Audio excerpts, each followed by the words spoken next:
Verkalýðshreyfingin samþykkti nýverið að fresta kjarasamningshækkunum til launafólks sem að taka átti gildi 1. mars síðastliðinn. En hreyfingin hefur sætt mikilli gagnrýni fyrir þá ákvörðun og ekki síður fyrir aðkomu verkalýðsforkólfa að lífeyrissjóðum landsmanna. Gylfi Arnbjörnsson, forseti ASÍ, verður gestur okkar í kvöld. En við ætlum að byrja á Gylfa Arnbjörnsssyni sem er sestur hjá Helga. Velkomin Gylfi. Já, takk. Þið í Alþýðusambandinu ætlið að halda auka ársfund á morgun vegna ástandsins í samfélaginu. Við skulum ræða það eins og eftir. Við skulum byrja þess á þessum fréttum sem hafa borist af þessum launahækkunum sem var raun og veru búið að semja um að þetta frestað en þessar arðgreiðslur HB Granda settu þarna strik í reikninginn og nú virðist sem svona það séu ýmis fyrirtæki og þá sérstaklega í sjávarútvegi sem séu að byrja að hækka laun þrátt fyrir að það hefur verið samið um þetta. Byrjum bara aðeins á því. Voruð þið ekki að semja af ykkur með þetta? Nei, það held ég nú ekki. Ég held að það sé alveg óumdeilt að æði mörg fyrirtæki í landinu standa ákaflega illa og kemur meðal annars fram með því að tæplega 80.000 manns eru án atvinnu núna. Mönnum er tíðrætt það við höfum frestað launahækkunum. Það sem við gerðum í febrúar var að fresta endurskoðun kjarasamninga. Þessi endurskoðun átti að vera þess eðlis að báðir aðilar, bæði við og atvinnurekendur, gátu tekið afstöðu til þess hvort við myndum framlengja. Og það lá fyrir afstöðu atvinnurekenda og beiðni þeirra um það yrði sesta samningum með það að fresta launahækkunum. Suma þær hugmyndir gengu út á það að fresta þeim launahækkun til næstu áramóta og jafnvel lengur. Við töldum það ekki koma til máls. En á sama tíma var ríkisstjórn að hverfa frá og bráðabirgðastjórn að taka við og kosningar verða hér í apríl. Og við vorum einfaldlega ekki tilbúin til þess í febrúar að loka kjarasamningu til loka næsta árs án þess að vita hvaða efnahagsstefna, hvaða áherslu verða hjá nýrri ríkisstjórn. Þannig við óskuðum eftir því að fresta endurskoðuninni fram til loka júní til þess að ráðrúm gæfi til þess að annars vera að undirbúa kannski breiða sátt í samfélaginu. En þá hafa við borðið ríkisstjórn sem hefði þá endurnýjað umboð og þá tíma til að vinna úr þeirri sátt á þeim tíma sem þetta gilda. Inn í þetta andrúmsloft kemur síðan þessi ákvörðun stjórnar Granda um það að greiða arð út úr fyrirtækinu og setti í gang hér atburðarás sem var auðvitað, í það minnsta hvað mér varðar, fór þetta algjörlega þvert fyrir brjóstið á mér vegna þess að við þessar aðstæður sem við erum í þjóðfélaginu og þær þrengingar sem eru í atvinnulífinu, þá var þessi frestun og sá viðræða grundvöllur sem við ætlum að reyna að mynda því að koma til móts við atvinnulífið en fresta þess líka þá að verja okkar kjarasamning og hann verði ekki sagt upp.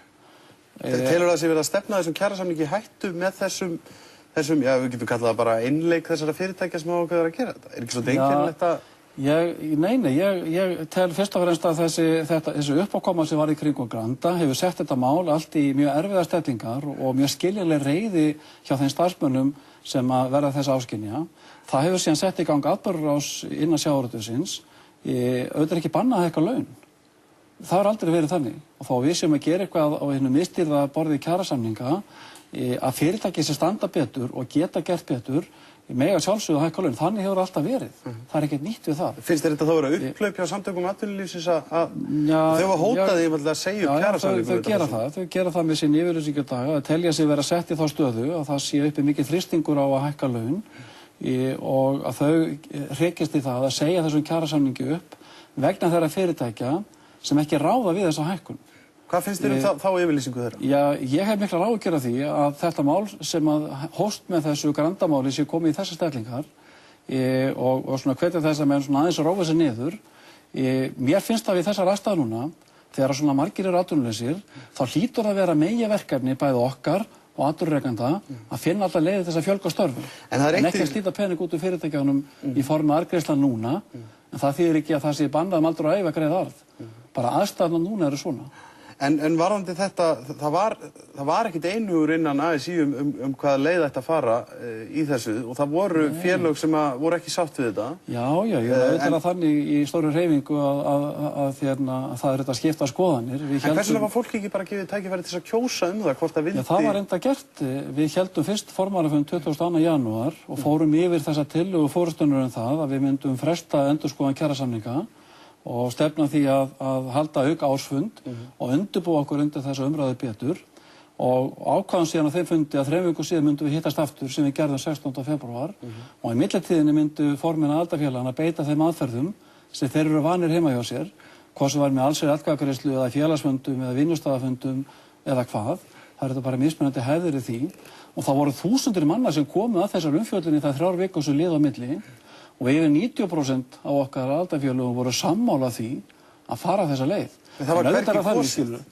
Þetta var eingöngu afgreitt í þessum litlu verkalýðsfélögum eða stóru eftir því hvernig var, en það var ekki kosið á milli þess fólk sem hafði kosið þó þennan kjarasamning og samþykkt að fara þá leið. Nei, það var rétt, eins og segja. Það var algjörlega í höndum okkar aðildarfélaga að leggja mat á það, hvort að það hefði gert með þeim hætti og í sjálfu sér hefði málið alveg geta verið þannig í vaxið. Fannst þér ekki ástæða til þess að gera það? Já, það er ákvörðun sem ekkert á borði Alþýðusambandsins að gera. Alþýðusambandið hefur ekki umboð til þess að framkalla allsherjar-atkvæðagreiðslu út í aðildarfélögunum. Það eru bara stjórnir aðildarfélagana sem hafa það umboð. Það sem ég skipta mestu máli í þessu, það er það að það fór fram mjög víðtæk umræða, bæði inn á félagsfundum og vinnustafafundum í stjórn- og trúnaðarráðum og æði stór hópur sem koma þeirri umfjöllun. Auðvitað er rétt að það voru í einstaka félögum vilji til þess að láta á þetta reyna og frekar þá láta aðröku til að segja þá bara upp kjarasamningi. En við vorum sem sagt í mjög miklu meirihluta sem töldum að verðmæti þessi kjarasamnings væri það mikil að ef okkur tekst að verja hann, eins og kom fram í máli SA í dag, þá er það ekkert sjálfgefið, en þá mun kaupmáttur kauptaksta verkafólks hafa hækkað 10% á þessu samningstímabili frá byrjun árs 2008 til loka árs 2010. Þrátt fyrir þessar skelfilegu hremmingar sem við erum í. Það er þetta mjög góður árangur ef við náum hann. En eitt í þessu, það er búið að fresta þessu núna, þá á að endurskoða þessu ákvörðun í júní að óbreyttu. Þá á að endurskoða samningana og þá á að gera þá samkomulag og semja það með hvaða hætti restina af samningstímanum verði. En ertu bjartsýnn á að það verði, sko, svo við ræðum bara krónur og aura, heldur að fólk fái þennan 13.500 kall sem að þið tókuð saman að fresta, að það fái hann 1. júlí? Er nokkuð sem bendir til þess að ég hef alltaf sagt að ég telji meiri líkur að því að það komi ykkur áfangi þá 1. júlí og það verði síðan annar áfangi í september, október og síðan verði hægt að skoða áramótahækkurinn að hún frestist eitthvað með hverja mánuði. En þannig að þegar við komum til loka árs 2010 þá verði sem sagt búið að efna allt innihald þessa samnings og að kaupmáttur okkar fólks verði að þessu leyti 5% herra hjá iðnaðarmönnum og 10% í verkafólki. Eins og segi, ég held að ef okkur tekst að gera það, þá sé það mjög mikilvægur árangur, en vonandi myndi sú frestun sem við erum að tala leiða til þess að það verði þá svigrúm í fyrirtækjanum til þess að fjölga störfum og byggja upp til þess að mæta þessu mikla atvinnuleysi sem er. Það er líka forgangsverkefni. Svo ræða Anna Gylfi, því þú ert forseti ASÍ sem eru heildarsamtök þessara launþegahreyfinga í þessu landi. Þið hafið verið gagnrýnd fyrir það að launþegahreyfingin, fyrir það til dæmis hvernig þið hafið skammtað ykkur laun, hvernig þið hafið skammtað ykkur laun inn í lífeyrissjóðunum, inn í stjórnum lífeyrissjóðuna og ég fór gerði nú bara svona smá könnun á þessu í dag og það eru formenn í stéttarfélögum sem eru að þiggja laun sem að nema alltaf 1,5 milljón á ári fyrir það eitt að setja stjórnarfundi í lífeyrissjóðum og hafa verið að gera það undanfarin ár. Er þetta réttlætanlegt? Nei, ég tek undir það með þér og það er reyndar til að það fyrir ásfundin okkar á morgun. Þetta er búið að vera með nokkuð lengi umræða hjá okkur þetta og það er til að fyrir ásfundin okkar á morgun það verði einfallega tekið að skari með þetta og það verði setta reglur siðferðilegar bæði ákvæði varðandi fjárfestingar lífeyrissjóðanna en ekki síður varðandi þeirra innra starf og þá bæði við launakjör og önnur starfskjör og þess vegna þá... Hefur þetta ekki skaðað verkalýðsfélög? Þetta hefur skaðað okkur, það er alveg rétt hjá þér og ég tel að það sé mjög mikilvægt og það er mjög eðlilegt að þessar væntingar séu fyrst og fremst settar á okkar stjórnarmenn, okkar fulltrúa. Það fer minna fyrir gagnrýninni á atvinnurekendur en eins og sé, mér finnst það eðlilegt vegna þess að við erum kannski meira í forsvari fyrir þessi réttindi. Að sömu leyti hefur þetta þróast í mjög miklu nábýli við bankana og menn hafa verið að keppa og reyna að halda í fólk og það hafa þróast þarna viðmiðanir sem ég tel að hafi farið langt fram úr því sem við ættum að setja okkur við. En til dæmis bara varðandi og þessum held ég sé bara mjög mikil, svo ég klára það, að það sé tekið að skara með þetta og Alþýðusambandið beiti sig fyrir því að það verði settast líka reglur varðandi starfsemi sjóðanna. Er ekki svolítið mikið til í því þegar menn segja núna að það hafi myndast gjá á milli annars vegar verkalýðshreyfingarinnar og svo hins vegar þeirra sem verkalýðshreyfingin er að vinna fyrir? Nei, ég er ekki sammála. Ertu ekki sammála? Nei, alls ekki. Ég held að það sé margt sem að megi gagnrýna í okkar fari í hvað þetta varðar varðandi lífeyrissjóðana. Ég gleymi því ekki að umfjöllun og málefni sjóðana tekið fyrir innan stéttarfélagana á fundu þar og stjórnumir okkar eru kosnir á fundum í stéttarfélagunum. Það er ekki bara eitthvað sem við í forystinu ákveðum. Þannig að það eru stéttarfélögin sem kjósa fulltrúana í stjórnum lífeyrissjóðanna. En þú veist sjálfur að þetta ekki fjölmenni fundir, þetta yfirleitt fámenni fundir og það yfirleitt búið að ákveða þessa lista, ég ætla að vera fullið það bara áður en þetta ekki. Ég svo segi, það ekki hægt að gagnrýna þá, þetta eins og mér kennarar sem skamma þá nemendur sem mæta, sko. Það ekki hægt að reisa gagnrýni og segja, hvað ættu það annars þar að gera það? Halda menn þá að verði eitthvað fleiri á fundum lífeyrissjóðanna eftir að gera það þar? Það alveg rétt hjá að það hefur verið vandamál varðandi fundasókn í verkalýðsfélögunum og þess vegna höfum við samhliða þessu byggt. Það ekki einmitt út af því að fólk hægt að treysta ykkur? Nei, það til ég ekki vera, vegna þess að ef það þannig að fólk treysta okkur ekki, þá mætir þetta sjálfsögðu til að skipta það út. Það það sem menn hafa þetta alveg opið möguleika til að gera. Þið eru að starfa fyrir fólk sem í þessu tilfelli er að sækja sér 13.500 króna launahækkun, sem er ekki rosalega há upphæð. Hvað er með launin sem að þið hafið skammtað ykkur, ég leyfi mér að segja það, innan til Alþýðusambandsins. Hefur þú lækkað þín laun síðan eftir þetta bankarinnar? Nei, það er ekki gert. Ég hef tekið að mér starf framkvæmdastjóran samhliða því ég var fósetti, sko. Eins og ég segi, ég skammta mér ekkert mín laun. Það er ekki þannig að ég bara ákveði það hvaða laun ég fæ.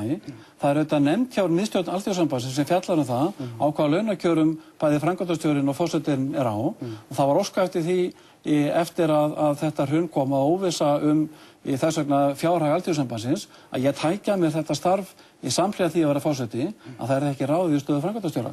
Ég ætla ekki að fara að ég er á mjög góðum kjörum og hef verið mjög sáttur við mín kjör. En eru þið ekki margfalt hærri heldur en umbjóðandaðin? Ertu ekki öllum takti við það sem þú ert að semja fyrir? Með þá vinnu sem að hvílir á mig. Ég er með tæplega milljónum á mig. Ertu að segja að þetta fólk sé ekki að leggja á sig mikla vinnu sem er á 150.000 krónur á mánuði? Ég ítreka það, sko, að mín kjör er algjörlega opin bók. Það eru engar hliðar í kjöri því, það er bara launin, það er engin önnur hlunnindi í því og það er þetta ákvörðun sem er tekin að hálfu þegar nefndar sem fer með þá ákvörðun innan Alþýðusambandsins. Það sem ég finnst eiginlega þá vantilega að skipta meira máli í þessu, það er það að möguleikinn til þess að koma og fjalla þetta hjá okkur, bæði á vettvangi lífeyrissjóðanna en þess vegna þá á vettvangi stéttarfélaganna, hann er opinn. Takt eftir því að sá sem að fyrstur axlaði ábyrgð á því sem gestur í þessu, það var fulltrúi okkar í stjórn Kaupþings banka. Það var engin annar sem gerði það. Hefur einhver annar axlaði ábyrgð á því? Var það ekki hann sem var fyrstur til þess að standa upp og segja að láta kjósa sitt embætti? Það fór síðan eins og það fór. En hann gerði það líka vegna þrýstings? Já, hann gerði þetta vegna þrýstings. Hann gerði það vegna þess að það var mikil ólga í hans félagi og niðurstaðan var það að hann mætti þeirri ólgu og segja gott og vel, við skulum þá bara láta á það reyna og hann lagði sitt embætti á borðið. Skilurðu, þannig að það er algjörlega opið í því, hvað þetta varðar, að okkar félagsmenn hafa mjög greiðan aðgang að því að hafa á þessu skoðun og lýsa þeirri skoðun og fjalla það. Aðeins, Gylfi, að því að þessi auka ásfundur hjá okkur á morgun, það er ýmislegt sem að svona liggur fyrir í drögum þar. Þið talið þar bæði Evrópusambandið og evruna og leggið mikla áherslu á það. Hvað finnst þér sjálfum að standi nú hæst af þessum drögum hjá okkur á morgun? Þið eru að fjalla málefni heimilanna, þið viljast verið stofnaði bjargráðasjóður heimilanna til dæmis? Já, það er tvennt sem að ég held að skipti mjög verulegu máli. Það er annars vegar þá erum við þarna að leggja fram aftur, endurnýjaða skoðun á því með hvað hætti við getum komast út úr þessum skelfilegu hremmingum. Og þar er rétt að við bindum miklar væntingar við það að fara í aðildarviðræður á Evrópusambandinu og taka upp evru. Og það er bæði vegna þess að við teljum hvað varðar okkar gjaldmiðil og svona óstöðuleika hans og þá skiptir það máli að við setjum okkur vegvís inn í framtíðina með hvaða hættur ætlum að vinna út úr þessu. En er þessi Evrópusambandsumræða tímabær í svona ástandi? Já, hún er mjög tímabær vegna þess að við völdum þá leið Íslendingar að taka upp gjaldeyrishöft. Við völdum þá leið að við ætlum að reyna að loka landinu fyrir viðskiptum, sérstaklega fjármálamarkaði. Það mun leiða til þess að vextir hér verða svimandi háir á næstu árum og í hvers skipti sem við ætlum að reyna að losa höftin, þá munu þeir útlendingar sem hér eru lokaðir inni reyna þá að bregða sér heim og þá fellur krónan aftur. Þannig að við erum búin að koma upp fyrirkomulega hérna sem við sjáum enga leið út úr aðra heldur en að gefa þá vextíku að þessir erlendu fjárfestar muni kannski innan 5 eða 6 ára fá sínum skuldabréfum umbreytt í evru við það að taka upp evru hér sem gjaldmiðil. Við höfum eins og líka sagt það, við erum tilbúin til viðræðum hvaða aðra leið aðra sem menn sjá, svo lengi sem hún er okkur rökum reist, en umræðum það að taka upp einhliða gjaldmiðil annars ríkis án þess að hafa stuðning Seðlabanka er náttúrulega bara verið að eyða tímamanns. En ef maður sjá okkar aðra leið aðra heldur hann að múra okkur inni með gjaldeyrishöft og afleiðingur af því verða mjög hái vextir, þá verður hér óvissu ástand og það verður hér atvinnuleysi til mjög margra ára. Það er atvinnuleysi minna félagsmanna Og þess vegna hljótum við, og það er það sem við gerðum að vettvangi Alþýðusambandsins, að segja, já, við erum ekki öll Evrópusinnar. Það eru mjög skiptar skoðanir ágæti þess að öðru leyti að gangi Evrópusambandið, en að gefnum þeim skilyrðum að við náum ásættanlegri niðurstöðu varðandi okkar grundvallarhagsmuni, eins og í sjávarútvegi og landbúnaði, þá viljum við sameinast það sem við köllum einu færi leiðina, en lýsum okkur til reiðu að ræða ef menn geta komið með eitthvað aðra haldbæra leiðir. Það hefur enginn gert það. Gylfi, þakka kærlega fyrir komuna. Takk fyrir sjálfur.